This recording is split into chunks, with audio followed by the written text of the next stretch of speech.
연을 끊겠다고? 천륜을 하늘이 맺어준 인연을 고작 너희들 이기적인 마음 때문에 끊겠다고? 내 엄마랑 내가 어떤 마음으로 그 집을 해줬는지 아니? 내 엄마 죽기 전에 마지막으로 호강 한번 시켜주려고 모은 노후 자금을 박박 긁어서 해준 거라고. 두 분이 알아서 마음을 푸실 때까지 저희 나름대로 살고 있으면 되겠죠. 안부 인사나 찾아오는 것도 불편해 하신다면 아예 안 올 수도 있어요. 저는 평생 가족을 위해 헌신하며 살았습니다. 신혼 때는 아내와 행복하게 지내는 것을 복으로 알았고, 자식들이 장성에 시집 장가갈 때까지는 몸이 부서져라 이랬죠. 아내가 당신이 내 남편이라 정말 다행이에요. 라고 말해줄 때면 저는 세상 모든 것을 다 얻은 것처럼 행복했습니다. 그리고 자식도 다 같은 자식이 아니다. 라는 말처럼 제 마음에 가장 가는 아들이 있었습니다. 바로 우리 현우이였습니다. 현우이는 태어날 때부터 눈이 반짝이는 아이였죠. 엄마가 데려가려고 해도 제 곁을 떠나질 않았습니다. 아내와 저는 현우이를 키우며 열심히 일했고, 현우이는 우리 부부의 자랑이었습니다. 현우이가 크면서 좋은 대학을 다니고 좋은 직장에 들어가 결혼을 준비할 때쯤 저는 그 아이의 앞날이 더없이 밝을 것이라고 믿었죠. 성품도 훌륭하고 능력도 좋았으니까요. 하지만 결혼 준비를 하면서 저희 부부에게는 여러 걱정이 생겼습니다. 결혼 준비는 차치하고 집을 마련하는 일이 큰 문제였죠. 요즘 집값이 워낙 비싸다 보니 아들이 잘 살 수 있도록 부모로서 뭔가 도와줘야겠다고 생각했어요. 하지만 늙은 우리가 얼마나 돈이 있겠습니까?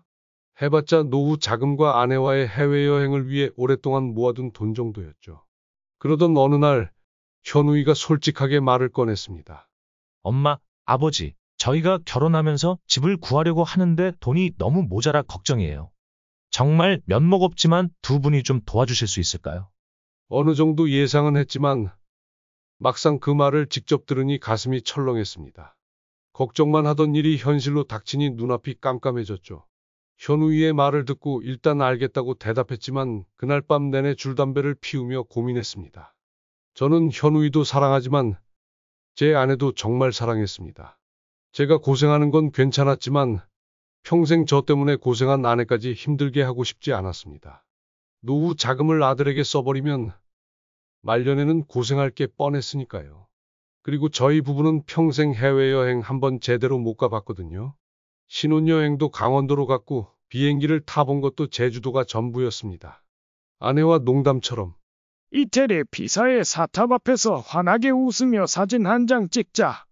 고했던 그 꿈이 우리의 마지막 소망이었죠. 하지만 아들을 돕게 되면 그 모든 것은 물거품이 될 터였습니다. 그렇게 늦은 새벽까지 고민하고 있는데 아내도 밤잠을 이루지 못하고 일어났습니다. 저는 제가 아내를 깨운 건 아닌지 미안해서 멋쩍게 웃었습니다. 먼저 자지. 나 때문에 깬 거야? 그런데 그때 아내가 제 곁에 다가와 제 손을 꼭 쥐며 말했습니다. 현우이 아버지, 나 이태리 안 가봐도 돼요. 우리 아들 현우이가 행복하면 그걸로 됐어요. 그 아이가 자기 부인과 환하게 웃는 사진 한 장이면 그게 내게는 피사의 사탑이니까요. 그 말에 눈물이 핑 돌았습니다. 아, 내가 아내보다 생각이 짧았구나. 역시 자식을 사랑하는 데에는 엄마를 당할 재간이 없구나. 아내의 말에 깊이 공감하며 반성하게 됐습니다. 부모로서 희생하고 자식을 더 챙겨줄 생각부터 했어야 했는데 나는 내 노후만 걱정하고 있었구나. 자책감이 밀려왔습니다. 아내의 지혜롭고 사려 깊은 마음에 다시 한번 감탄했습니다. 그저 딱 한마디로 혼란스러웠던 제 마음을 잠잠하게 달래주었으니까요. 그렇게 우리는 아들의 집을 마련해 주기로 결심했습니다. 저와 아내는 노후 자금을 위해 최소한의 금액만 남기고 나머지는 모두 모아서 아들에게 지원해 주기로 했습니다. 원래 함께 가기로 했던 해외여행도 당연히 취소하고 대신 간단하게 제주도에 한 번 더 가기로 했죠. 그런 결심을 아들 부부에게 이야기하던 날 저는 현우이에게 말했습니다. 현우아, 너의 집 문제 말이다. 약소하지만 우리가 조금은 도와줄 수 있을 것 같구나. 제 말을 듣자 며느리 유나이의 눈이 커지더니 갑자기 한쪽 눈에서 눈물이 주르륵 흐르더라고요. 어머님, 아버님, 사실 저희 집 문제로 정말 많이 걱정하고 있었어요. 그런데 두 분이 도와주신다니 지금 너무 놀라서 눈물이 나요. 아이러니하게도 우리의 결심에 감동해 우는 유나이를 보며 오히려 마음이 편안해졌습니다. 우리 결심이 틀리지 않았구나. 좋은 아이들이 좋은 출발을 할 수 있도록 우리가 당연히 도와줘야 할 기회를 주고 있구나 하는 생각이 들었죠. 마음이 한결 가벼워졌습니다. 하지만 한 가지 준비한 안전장치가 있었습니다. 바로 계약서를 작성한 것이죠. 돈을 주되 아이들이 함부로 쓰지 못하게 유사시에 언제든 돌려받을 수 있도록 문서를 작성해 두었습니다. 물론 그 돈을 돌려받을 생각은 전혀 없었습니다. 그렇게 계약서에 서로 사인한 후 분위기는 더욱 좋아졌고 모두 함께 기분 좋게 술을 한 잔씩 나누었습니다. 평소 술을 안 마시던 며느리까지 술을 마실 정도로요. 그날 저녁 아들 부부가 저희를 집까지 데려다 주겠다고 해서 그들의 차를 탔습니다. 운전석에는 아들, 조수석에는 며느리, 그리고 뒷좌석에는 아내와 제가 앉았죠. 아내는 출발한 지 얼마 되지 않아 금방 잠이 들었고 저는 뒷좌석에서 차창 밖을 바라보며 이런저런 생각에 잠겼습니다. 그런데 집에 거의 다 와갈 무렵 유나이가 주저하며 무언가 물어보려 하는 듯했습니다. 현우이는 그런 유나이를 말리며 왜 그래? 그런 거 물어보지 마라. 라고 했지만 유나이는 굳이 말을 꺼냈죠. 아버님, 다름이 아니라 저희가 계획을 세우는데 참고하려고 하는데요. 이번에 자금 지원해 주시는 게 얼마 정도 되는지 궁금해서요. 간단히 말해 얼마 주시나요? 라는 질문이었습니다. 당황스러웠습니다. 예비 며느리에게 이런 질문을 직접적으로 들은 게 처음이었거든요. 잠시 생각에 잠겼다가 곧 고개를 끄덕였습니다. 아이들도 얼마나 마음이 급했겠나. 당장 집을 구해야 하고 돈은 부족하니 묻는 거겠지 하고 이해했죠. 많진 않다만 대충 3억 정도는 지원할 수 있을 것 같다. 3억이라는 돈이 요즘 아파트를 사기엔 충분하지 않은 금액인 것은 알고 있었습니다. 하지만 적은 돈도 아니었죠. 저와 아내가 아이들을 키우며 정말 아끼고 모은 소중한 돈이었으니까요. 그런데 예비 며느리 유나이는 달랐습니다. 3억이라는 금액을 듣자마자 얼굴이 어두워지더니 실망한 기색이 역력했습니다. 아, 3억이요? 요즘 집값이 너무 올라서 그 돈으로는 강남 쪽에는 발도 못 들이는데. 유나이의 말을 듣고 순간 목 뒤쪽 근육이 움찔했습니다. 나라면 감사하다고 하고도 모자랄 텐데 오히려 저렇게 실망하는 모습이라니. 저는 급히 아내가 이 말을 들었나 확인했습니다. 다행히 아내는 깊이 잠들어 있었죠. 하지만 그렇다고 유나이의 실망스러운 태도가 이해가 되는 건 아니었습니다. 조금 전까지만 해도 감사하다며 눈물까지 흘리던 아이가 금액이 마음에 들지 않으니 그렇게 금세 실망하는 모습을 보이니 실망스러웠습니다. 현우이도 문제였습니다.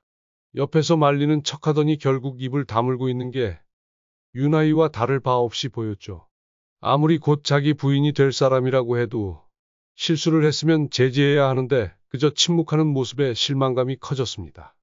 결국 기분이 상한 채로 집에 도착할 때까지 저는 한마디도 하지 않았습니다. 집 앞에 도착하자마자 아내를 깨워 얼른 내려버렸습니다. 유나이의 인사도 무시하고 씩씩대며 아내의 손을 잡고 집으로 들어갔죠. 그런데 그때 현우이가 달려와 제 손을 붙잡았습니다. 아버지, 잠시만요. 이렇게 가시면 저희가 너무 죄송해요. 현우이의 진심 어린 눈빛에 저는 일단 아내를 집에 들여보내고 혼자 남았습니다. 현우이가 유나이에게 손짓하니 유나이가 제 앞에 와서 고개를 깊이 숙였습니다. 죄송합니다, 아버님. 아까는 제가 술 기운에 실수했어요. 도와주시는 것만으로도 감사해야 하는데 저희 상황이 너무 어렵다 보니 그만. 정말 죄송합니다. 현우이까지 함께 고개를 숙이니 저는 뭐라 할 수 없었습니다. 한숨을 깊게 내쉬며 품에서 담배를 꺼내 피웠습니다. 그러곤 유나이에게 말했습니다. 알았다. 이제 그만해라. 하지만 한 가지 기억해라. 나는 몰라도 너희 어머니에게는 이런 일이 절대 없도록 해라. 비슷한 실수라도 해서는 안 된다. 알겠니? 제 말에 현우이가 고개를 끄덕였지만 그의 표정도 밝지는 않았습니다. 부인을 아끼는 현우이에게도 아끼는 부인이 제 앞에서 실수를 저지른 상황 자체가 싫었을 테죠. 실망스러운 마음이 쉽게 가시진 않았습니다. 자기 부인이 잘못한 사실을 놓고 생각하는 게 아니라 그저 감정에만 충실한 것처럼 보여서요. 저는 알았으니 그만 가보라고 말했고 그렇게 둘이 집으로 돌아가면서 상황은 일단락되는 것 같았어요. 집에 돌아오니 아내가 또 바로 묻더라고요. 혹시 무슨 일이 있었냐고요. 저는 그저 웃으며 고개를 저으며 말했죠. 술 기운에 서로 오해가 있었을 뿐이니 신경 쓰지 말라고요. 그때는 큰 불로 번질 뻔했던 일을 빨리 끌 수 있었다고 생각했어요. 하지만 지금 돌이켜보니 그때 그 불을 끄지 말았어야 했었다고 생각해요. 그래야만 제 아내가 지금처럼 상처를 입지 않았을 거라고 말이죠. 깊은 후회가 듭니다. 그 사건 이후로 현우이와 유나이는 별탈 없이 결혼했어요. 집은 우리가 지원해준 자금으로 경기도권 아파트에 마련했죠. 신혼이라 한창 집들이 준비하고 이사하고 정신없다고 통화할 때마다 그러더라고요. 그래서 저와 아내는 그냥 웃으며 말했죠. 회사 사람들도 초대해야 하고 친구들도 많을 테니 우리는 나중에 천천히 불러라. 솔직히 말하자면 저희를 제일 먼저 불러줬으면 하는 마음도 있었지만 아내가 말하더라고요. 아이들 바쁜데 부모가 도움이 되어야지. 짐이 되면 안 되지 않겠냐. 이라고요. 아내의 말에 적극 동의하며 우리는 조용히 초대를 기다렸습니다. 그런데 참 이상한 일이었어요. 한 달, 두 달, 석 달이 지나고 1년이 다 되어 가도록 집들이 초대가 없는 겁니다. 현우이에게서 아예 연락이 없는 건 아니었어요. 가끔 안부 전화를 하고 반찬을 받아 가겠다고 연락도 왔거든요. 그럴 때마다 저희는 티 내지 않고 잘 대해 주었죠. 물론 속으론 그래서 집들이 초대는 언제 하니? 라는 생각이 떠나지 않았지만요. 하지만 그걸 직접 말할 수는 없었어요.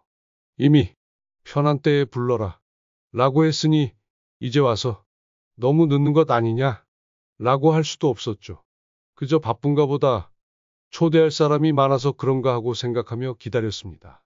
그러던 어느 날 집에서 아내와 평소처럼 TV를 보고 있는데 아내가 손뼉을 치며 일어나는 겁니다. 그러더니 며느리가 반찬을 갖다 달라고 한 걸 깜빡했다고 하더라고요. 이미 이틀이나 지난 일이었죠. 저는 이틀이나 지났는데 괜찮을 거야. 라고 했지만 아내는 달랐어요. 그래도 당장 가져가서 경비실에 맡겨야겠다. 라고 하더라고요. 저는 아내를 차로 데려다 주겠다고 했습니다. 준비는 금방이었어요. 가져다 주기로 한 반찬은 파김치였고 따로 연락하지 않고 그냥 가기로 했죠.